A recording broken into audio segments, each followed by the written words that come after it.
Good afternoon, everyone.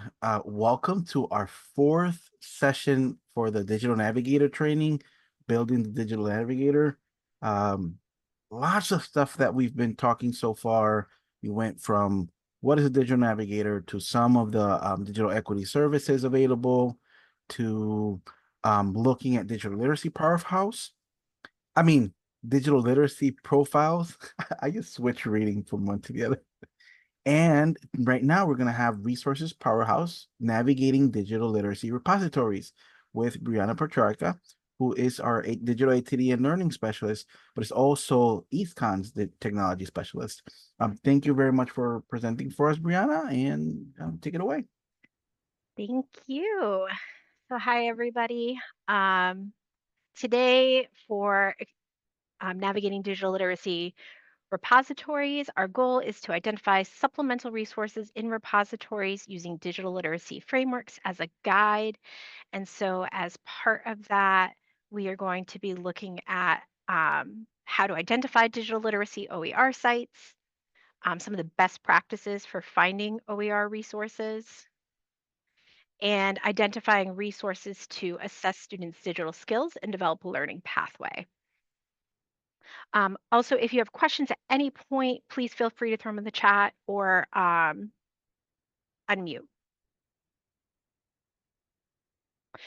So to get started, if you want to unmute or if you want to throw into the chat what some of the biggest challenges in teaching or even in your role as an administrator um, that you face in terms of digital literacy skills.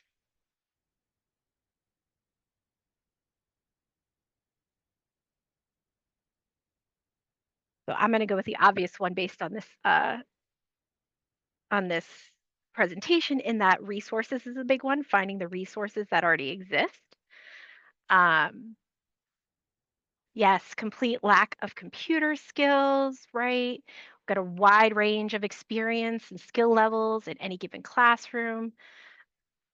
Figuring out which tools are appropriate for each student, for which purpose. Yep, different skill levels.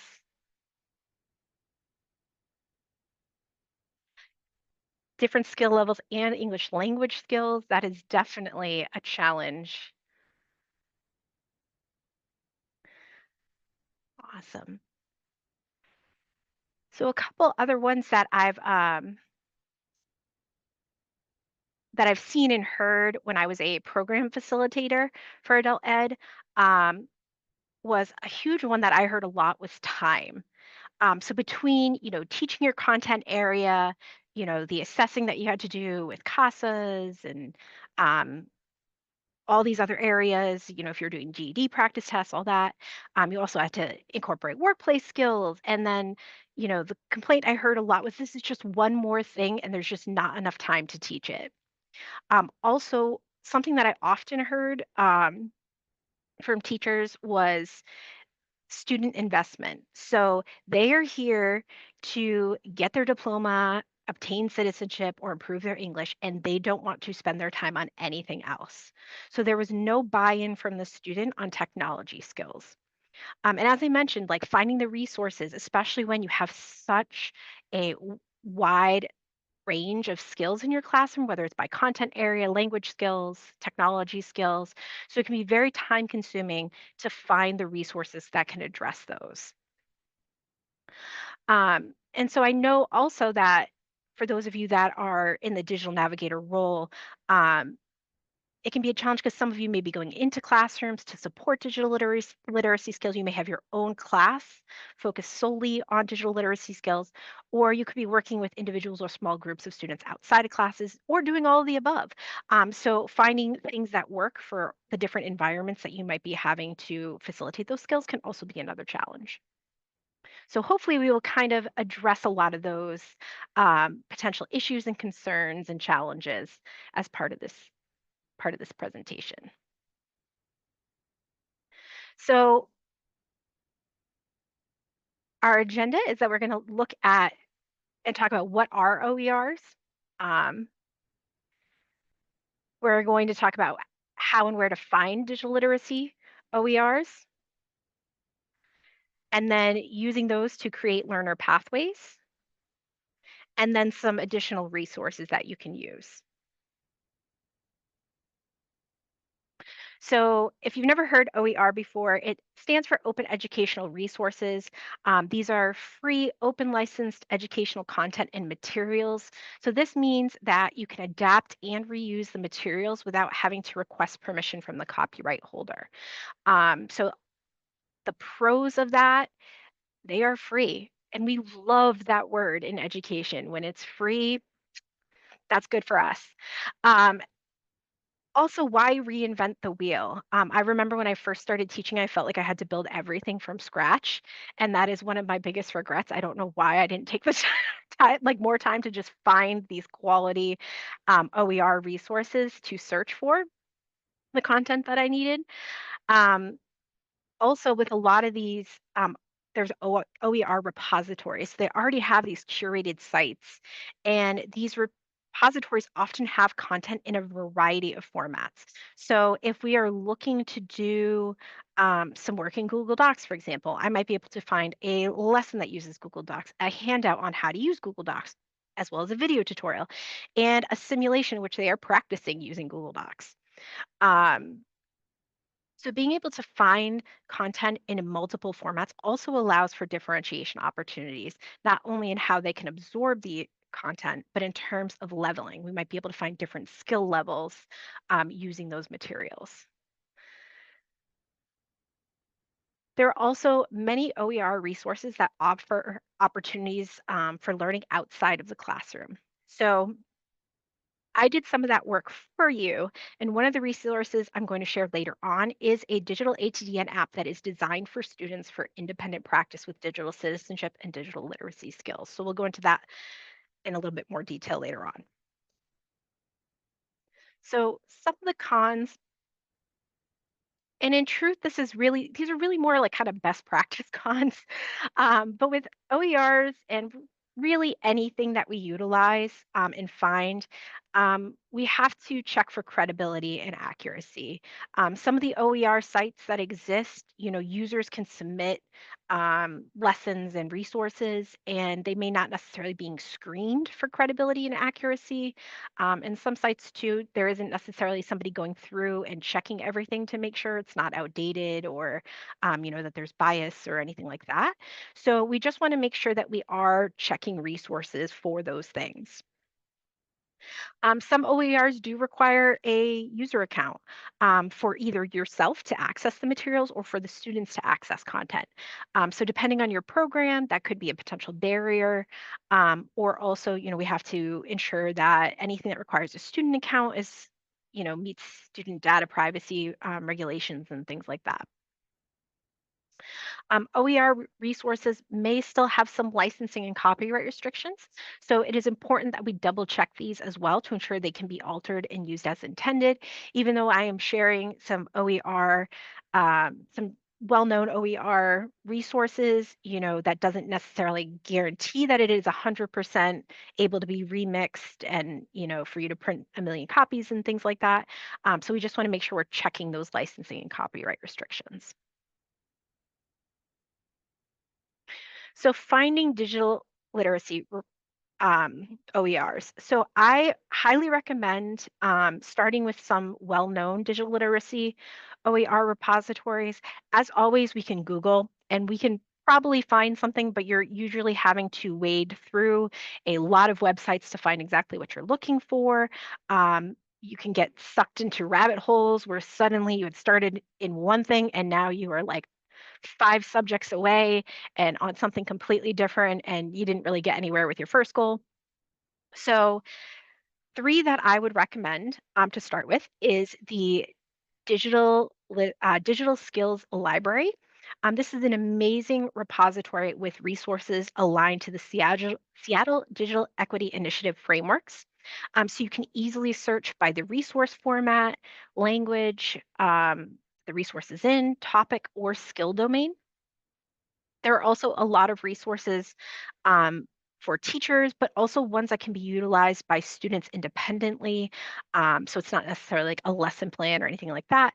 And some commonly known ones that you can find in there GCF Learn Free, which is very easy, kind of self-paced to go through, as well as Google Applied Digital Skills. Another one is Common Sense.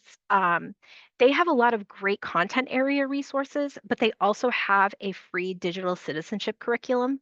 The curriculum is designed for K-12, but can be modified for adult ed. And then the EdTech Integration Strategies Toolkit. So this is definitely a great resource to support technology integration within your classroom. So, as I mentioned, one of the issues that I regularly heard is that there isn't time. So, teaching digital literacy skills does not need to be something separate or a designated block of time, but something that we can integrate into our regular content instruction. So, if part of your role is to support teachers with integrating technology instruction, this is a great resource to help get them started.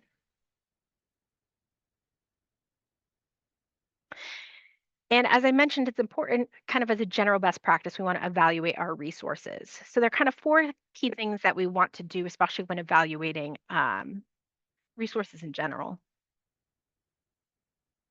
So we really want to look at the source, just because, as I mentioned, it's on an OER resource site that I'm recommending. There could be user submitted information, so we want to make sure that that site or that user that submitted or author is a reliable source. We want to look to see if there's potential bias from the source. Looking at the actual page itself, the website page, or the resource, are there broken or questionable links, graphics, things like that. And also, we want to look if an account is required to access and what information they might be looking for. If they're requiring a credit card number or something like that, that can be a little sketchy, and we might want to look for an alternative resource. Then we want to look at the resource itself. So we want to look if it's accurate. We want to look to see if it actually matches learners' needs. Does it need to be adapted or changed? Are there things that can be taken out, added in to make it work for the students? And we want to check those Creative Commons licenses to make sure and see if there are any restrictions if we need to change the resource. So if we are going to change that resource and remix it, once again, looking at those restrictions, um, really looking at what information, context, or direction needs to be added or removed so it works for our students, right? If there's 2 or 3 pages of information that's not relevant to what my students are doing, we want to make sure we take that out. Or if there's content that's well beyond their level, take out what we can. And is there other materials that needed to be added in? Do we need to provide some additional background or explanation of some of the terminology, things like that? And if it works for us, we want to save it or bookmark the resource. And so if you are going to be revising it, making sure we save that remix. Um, so how you save and organize your OER resources is really personal preference. My preferred platform for files and documents and pretty much almost everything is Google. So I personally use Google Classroom. I save and organize all my resources there. So because it's just the easiest way for me. There is a digital ATD and PD that I did in January of 2023 on navigating OER resources. And in that training, I go into more detail on some best practices and provide a few sample ways on how you can manage your OER resources. And that PD is available online if you wanted to check it out, if you're looking for more information on how to organize that. Um, there we go. Okay. So we know what OERs are now. We've identified some key repositories that we can use to find some digital literacy skills. And now we are going to start working on a learner pathway. So the key thing I feel like with a learner pathway is to start with a goal or an area to focus to build on. So one thing that I mentioned earlier that I heard a lot from teachers when I was a program facilitator is the student investment and getting them to kind of buy into taking the time and energy and focus on improving their technology skills. So, identifying and considering what their priorities and goals are is crucial in helping them find that value. if you are teaching a class, whether it is for a specific program, content area, or it is just a digital literacy skills class, I highly recommend taking the time to discuss these, whether individually or as a class. So if you're working one-on-one with students, discuss with them what is their personal goal and priority. Is it they need skills to support their kids with school, to do basic living activities such as using a cell phone or ATM or scheduling online appointments? Are they really looking for employment right now and they just need their GED to get a job? What is their kind of main goal in life at this point? One of the activities I used to always recommend as a facilitator was having students write on sticky notes, whether it's a physical sticky note or using something like Jamboard or Padlet, what their goals are, what they want to learn, questions they have, etc. Basically, like a brain dump of what their priorities are and goals are. Oftentimes, if we already see it just in life. Like if I'm doing this as a participant in an activity and I see somebody already suggested something, I might not feel the need to advocate that that's something that I also need or want. Um, and this is especially true for quieter students. I was one of those people. So encouraging them to be able to see all these kind of brainstorming ideas on what they're looking for in their goals and encouraging them whether it's making some physical indication on a sticky note, whether it's a star or a check mark or whatever, or if it's a digital one, clicking that like button or heart or whatever it is, so that they can show that they are also interested in it. By encouraging them to indicate this without having to vocalize it, we as the teacher or navigator can get a better sense of priority topics. You can then even take it a step further. You can have students organize them and categorize them, whether it's by content areas, tech skills, life skills, etc. And you can even go beyond that. And if you are teaching like a content area like GED or something like that, you can start pulling in those content area skills, such as ranking them from highest to least priority. You could start wrapping in some statistics and averages and things like that if you wanted to get fancy with it. Um, but at a minimum, doing this activity, it might not spell out clear as day what technology and digital literacy skills you need to address. Oops, I forgot to actually click the thing to say the first step, the goals. Um, but it is going to give you a starting point to connect these skills back in a meaningful way, and is going to help get them invested in that skill development. So, for example, I learned Excel basics when I was in high school and college, but never saw the value in it. I was going to school to work in the mental health field and education as an English teacher. Didn't see how Excel would ever benefit me. Didn't feel like I needed to spend any time in it. Boy, was I wrong. I've spent the last 15 to 20 years using a spreadsheet daily, not only in my work life, but my personal life. And once I saw the value, I self taught the skills I needed to know, which was very time consuming and frustrating. And I regret not paying attention and retaining those skills when I learned them initially. If someone had taken the time to connect that skill with how it can be used in the careers I was pursuing, my daily life, aside from just budgeting, um, I would have been a lot more invested in it and could have saved myself a lot of time and frustration. And that goes for students too. If they don't see the connection to everyday life for them, they're not going to necessarily retain it or see the value in it. So once we know their goals and their priorities, we can start looking at the skills. So let's look at what they know and what they will need to know. So this it could include taking technology skills assessments, identifying what skills they need to scaffold learning. For example, if I want to become a graphic designer, I wouldn't recommend a student or even myself to just dive into Adobe Suite. I've done some kind of like beginner work in Adobe Suite trying to do graphic design stuff, and I just abandoned it real quick because it was very confusing and very frustrating. Um, and not only that, as educators, I in no way would expect you to be an expert on every single potential platform that a student might need to use or know in life.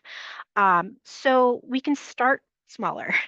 So, what are some entry level technology skills or platforms that you can start with to learn the basics, to get some practice, whether it's a you using it in your classrooms, or for the students to utilize? Are there academic skills that they will also need?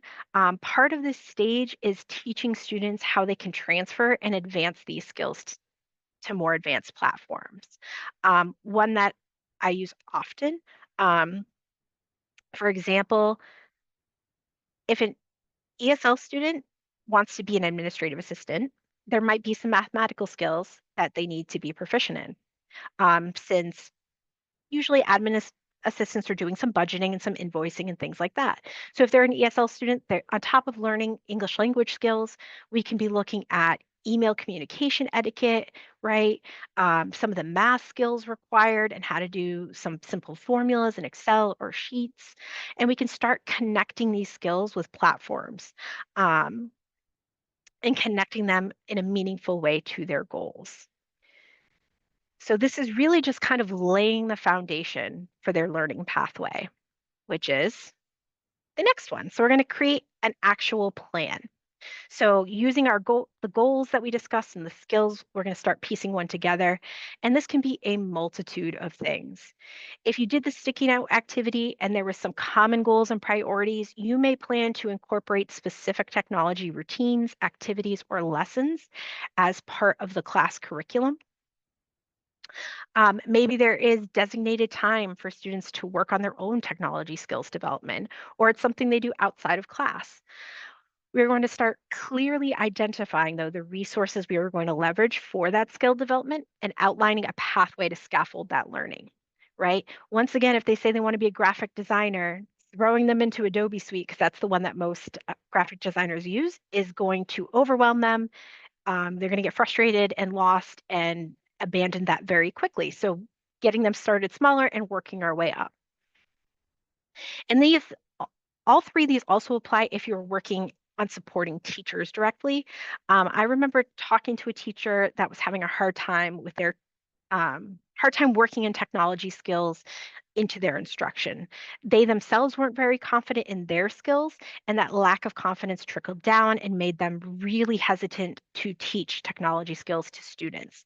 So we chatted about their upcoming curriculum and activities that they had planned, and we chatted about their technology skills as well as their students. And then we looked at ways that we could integrate technology into some of the projects and activities using platforms that they were comfortable with to start. Um, and as part of that plan, we then looked at the specific skills they would need to complete the assignment. So instead of having North Star assessments kind of be this separate thing, we had it be the assessment that they used at the start of the project so that the teacher had a clear idea of which skills students were going to need some additional support on in order to complete the assignment. I think the assignment was using Google Docs or Word or something like that. So they got assessed in that before the start of the project. So she could then prepare and find additional tutorials and guides and knew exactly what she needed to provide extra support in those skill areas. So whether it's with teachers or students, um, I also recommend kind of at this third stage, this learning plan stage, that we have some sort of a central hub to store this information and where students, teachers, whoever can easily access that, whether it's Schoology, Google Classroom, a Google Drive or folder. I also think having an outline or a worksheet so they can clearly see their goals and skills and the plan written out is also very helpful. And I'll share kind of a sample that I developed a little bit later on. So let's look at this and how this might work for like a sample student, right? So let's say I have a student, they don't have a lot of office experience and their priority is employment. So they think that if they can get their foot in the door as a receptionist, they can work up to HR or payroll. Um, and in talking about that career plan, they mention that they aren't confident with technology and they're kind of already starting to think about what skills they would need to get into that field. So when talking about their priorities, they establish very firmly that employment is their priority concern right now. They need to make more money to support their family, and finding an employment as a receptionist is high priority because and they are just willing and able to do work outside of school to get them the skills they need to get that job.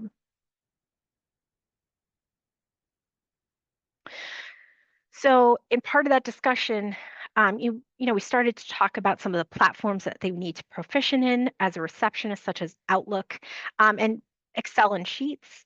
And let's say this is a new student. So I'm not sure what level they are in terms of technology skills or what skills they would prioritize. So I would potentially I would use the Seattle Digital Equity Initiatives learner profiles, or I think it's now called Bridges profiles. And there we go. And so I would have them, since we know their priority is employment, I would have them do this learner profile, right? So I would identify what I think are the priorities for the student, theirs, and then, what employers would prioritize for that position that they're looking for. Right. So this is giving me a good starting point to kind of start forming a plan on what skills we need to address. And to further support that, right, because they're identifying what they're prioritizing as skills, I might use some basic assessments. Because as I mentioned with my hypothetical student, they're new, so I might not be familiar with where they're at in terms of their technology skills. So I can use the basic computer skills, internet basics, using email, to just kind of start to gauge where they're at in terms of their technology skills. And we can use those North Star assessments and that learner profile to like start refining and defining our plan. So we know their goal, we've established the platforms they need to be proficient in to obtain employment in that field, and we assess their basic skill. So now we are going to look at those a little closer to start really narrowing our focus and identifying resources and scaffolding their learning to build on these skills. So what I have on the screen here, this is in no way an actual plan, but more just kind of a summary of what tools and resources I might potentially use to support my hypothetical student. So based on the Bridges learning profile, and in seeing some of the skills that they need to focus on based on their North Star assessments, I might start by going to the digital skills library and searching by the specific employment skills that they prioritize. Whoopsies. And we're going to move this over real quick. All right. So I might go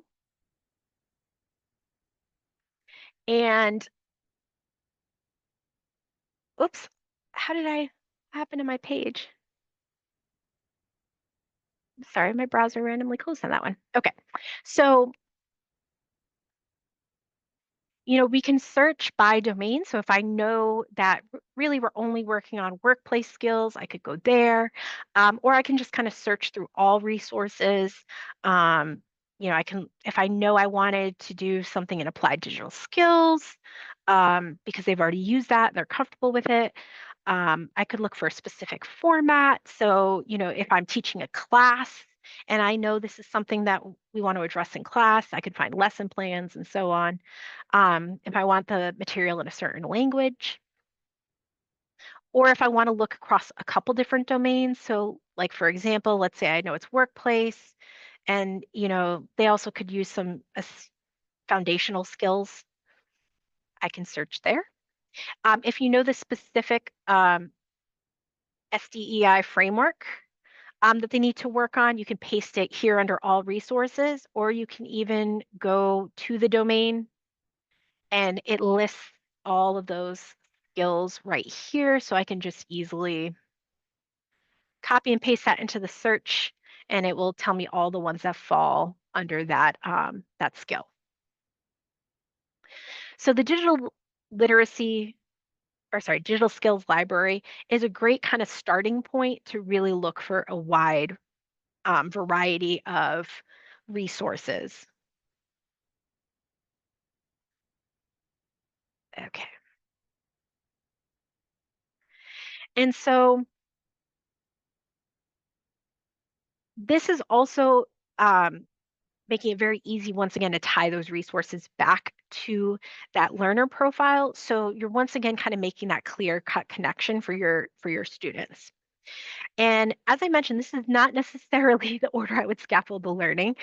We need to make sure they have the basic skills first before integrating other platforms, especially if there are more advanced platforms. So, for example, for my hypothetical student who wants to eventually get into payroll, I personally find Google Sheets a lot easier to use and navigate.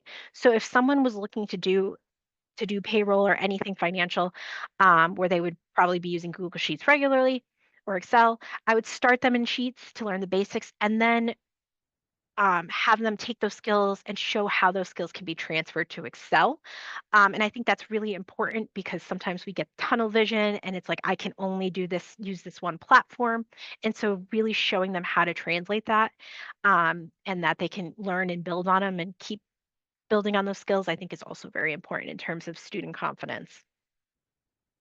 If I'm teaching a content area or a digital literacy class, as part of my hypothetical plan, some of this might be done in class. So, for example, if I am doing a unit on budgeting and as part of the class time, um, might be spent on working on those North Star skills and Google Applied Digital Skill pieces to ensure that my students have the technology skills to build their budgets.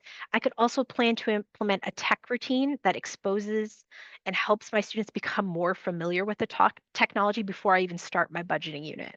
So, for example, an ed tech integration that we would work with, or that would work, would be having them create a personal glossary using a spreadsheet. So this would be a very basic skill level and would help scaffold their learning. So by the time they're ready to build a budget sheet, they already know the basics on how to enter and format values.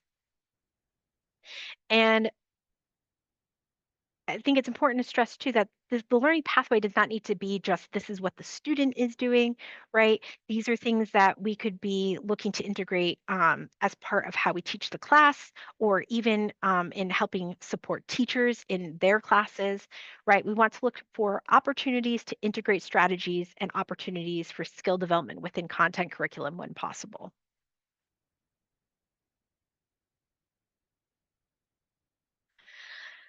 All right, the simple act of writing down a goal and making a written plan for its accomplishments moves you to the top 3%.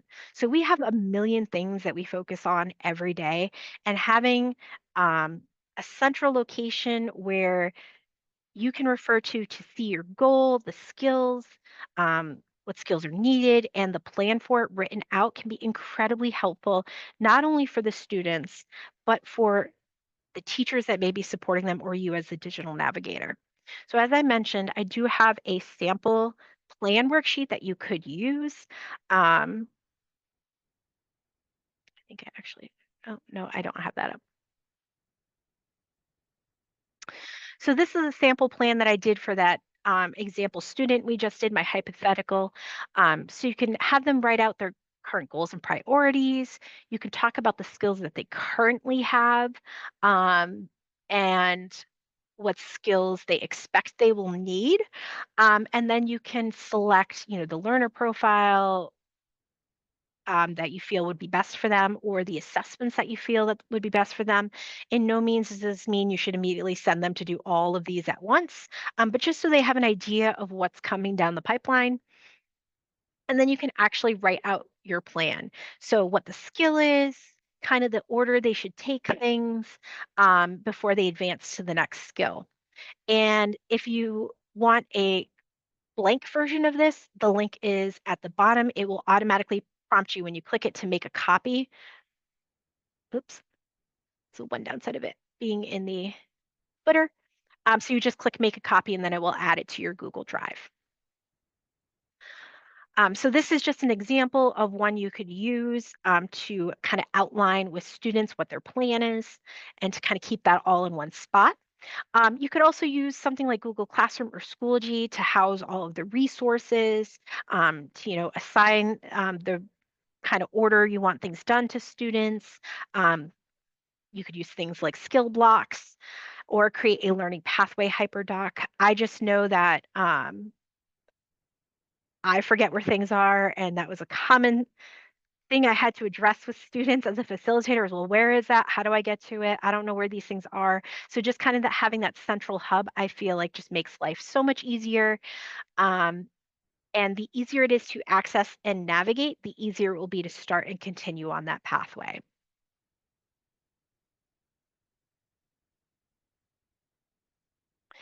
And as part of every teaching and learning process, it's important that we take a moment to reflect and reevaluate. This is especially important not only for our students, but for ourselves. Technology is already a point of frustration for them, for us, for everyone at times. So we want to make sure that the resources they are using, how we are teaching the skills, and so on are helping and not hurting. Maybe the format isn't working for them, or they are getting stuck on a couple concepts and we need to take a quick detour. So if I'm having them do Google Applied Digital Skills on budgeting in Sheets, they might hit a roadblock real quick if they aren't grasping the math concepts. Maybe after doing some practice in Excel with budgeting, they realize they aren't interested in pursuing a job in payroll. And maybe we need to completely change directions and reevaluate their employment goals and the areas for skill development. So, having kind of regular check ins to assess how your students are doing, how you're doing, just to make sure that it is beneficial and being effective in terms of student learning.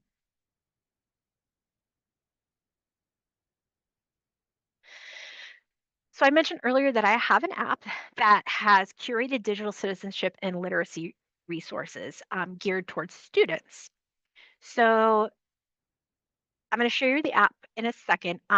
There is a teacher resource app that is coming soon. It is currently in development and it will directly kind of connect back to some of these resources in the student app. Um, So I'm just going to show you the app real quick. The big thing with this, it does require you to have an email address to sign in. I just kind of skipped that step because I didn't want to have to wait for the code to be sent to my email. It goes along with this digital citizenship guide that is linked at the bottom. It talks about these 5 competency skill areas. That is kind of what the app is structured around. So you can look at these competencies of being informed, diverse. Oops, I just realized engaged to spell wrong there. We'll have to fix that. Alert and stable. Um, and so students can kind of go into an area. They can kind of self-assess on how often they utilize these skills navigating the digital world. If they feel like they're pretty competent in them, they can mark that one as I don't need to worry about that. But if it is something they feel like they need to work on, there are all of these resources that they can access that focus on that skill area. These are all resources that do not require a sign in, except for North Star and Google Applied Digital Skills. There are some here that will potentially require a sign in, but those are resources that we generally are using in adult ed. And they are all self paced learning. So it's not like they're stumbling across like a lesson plan that's really meant more for a teacher. So these are things that you could easily pull into your classroom or have students use and navigate independently. Um, and so it gives a description, talks about the format.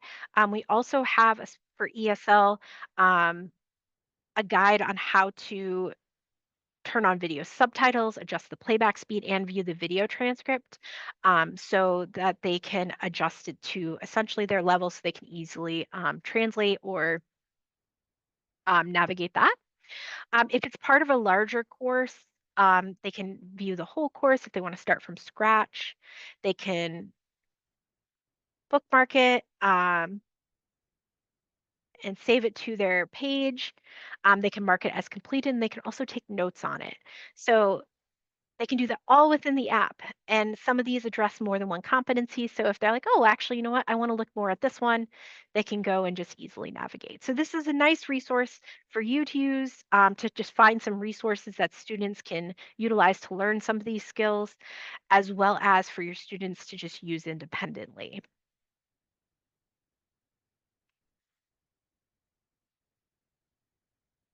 I have so many screens and tabs open. I'm trying to find my PowerPoint. There we go. Um, all right. So the other thing too is Digital ATDN's website has additional curated resources. So I highly recommend going and checking out the Digital ATDN site. There's also PDs you can access. We have the PD I mentioned earlier on navigating OERs, and we also have some self-paced trainings that you can do for platforms like Google Applied Digital Skills or Canva Basics and more. And I'm going to pass the mic to Jose to talk about our other resource, which is the Digital HDN Tech Support.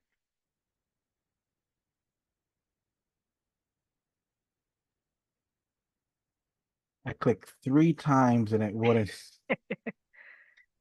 I need to practice my mouse skills now. Um, so the digital ATD and tech support, we have oh, so the digital ATD and tech support offers both the implementation side and the support of it, right? So like throughout what we're covering here, uh, with the digital citizenship app as well now, and all these different resources, in addition that there's digital navigators now in the field where they would support these and support teachers. We could also help you empower either the digital navigators in getting used to these resources or familiar with them and how to apply them, but also the different departments based on the different not just support, but based on the different needs and challenges that it might be encountering with digital literacy. And it's free. Yeah. You get 20 minutes. There's no cap right now as to how many you can submit. Um, no one has hit that cap yet. There's And not once one either. again, we love free. We love free in education. Um, so any questions, any concerns, anything you would like me to walk you through or show you in terms of the repositories or um, other options that you can use for resources?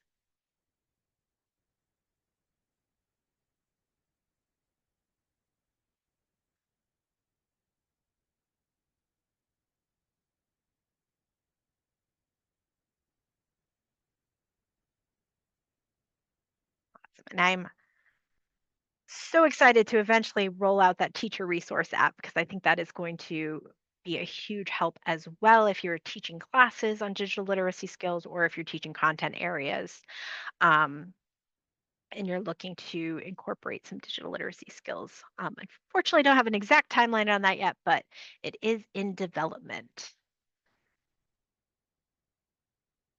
Awesome.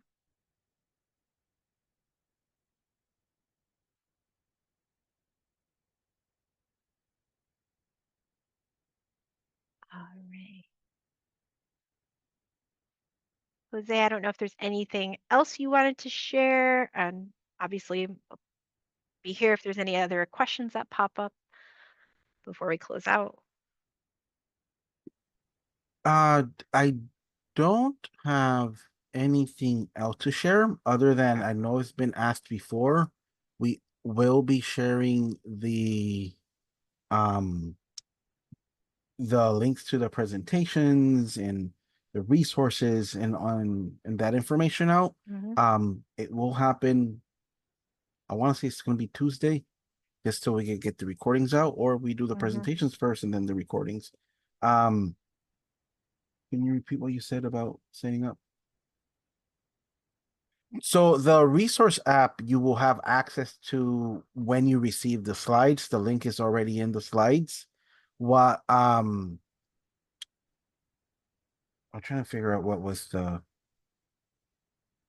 signing up, what I was referring to, like if you do like a tech support session and you wanted to explore some of these more in detail, like maybe with the app, for example, then we could do a tech implementation session and just go over a couple of things. Yeah.